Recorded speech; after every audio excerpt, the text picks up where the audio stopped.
Hello guys! Welcome back sa kusina ni Telms Mix Channel. Ayan. Ang video ko na to, for today's video, magluluto tayo ng palabok. So, ito na nga siya. Simpleng palabok lang. Ayan. Ito nga pala yung ginamit kong ingredients. Ayan. So, spring onion at saka yung sauce natin. Ito yung noodles niya. Ayan. So, ito yung pang-garnish natin sa top. Ito na ngayon siya. Ginisa ko lang siya sa... Kasi kung ano lang yung mayroon ako, yun lang ginamit ko. Yung beef. At saka konting shrimp. And then, ilagay ko na tong sauce natin. So, ngayon, ilalagay natin ang pansit palabok. So, ayan. Napakabilis niya lang lutuin.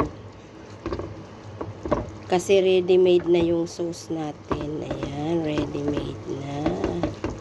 Ginisa-gisa ko lang siya sa, alam mo na yun, sa sauce niya. And then, wala kasi akong atsuete, kaya ganyan yung kulay. Pero okay na, basta masarap. So, ilagay na natin ang spring onion.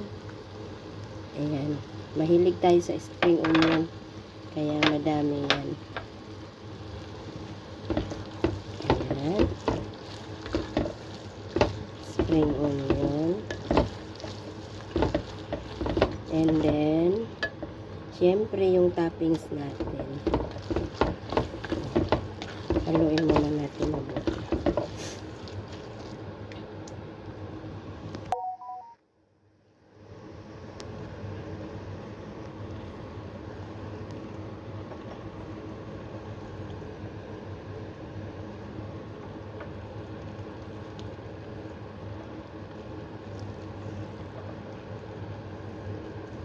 Ayan. At saka yung lemon, syempre. Ayan, ang lemon natin. Lemon. Pisaan natin ang lemon.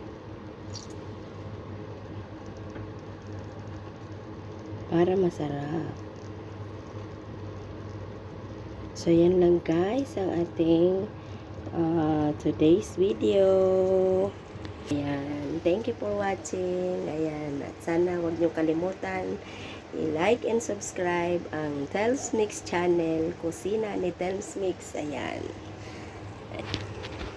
Ayan ang ating palabok. Homemade. Bye! Thank you for watching.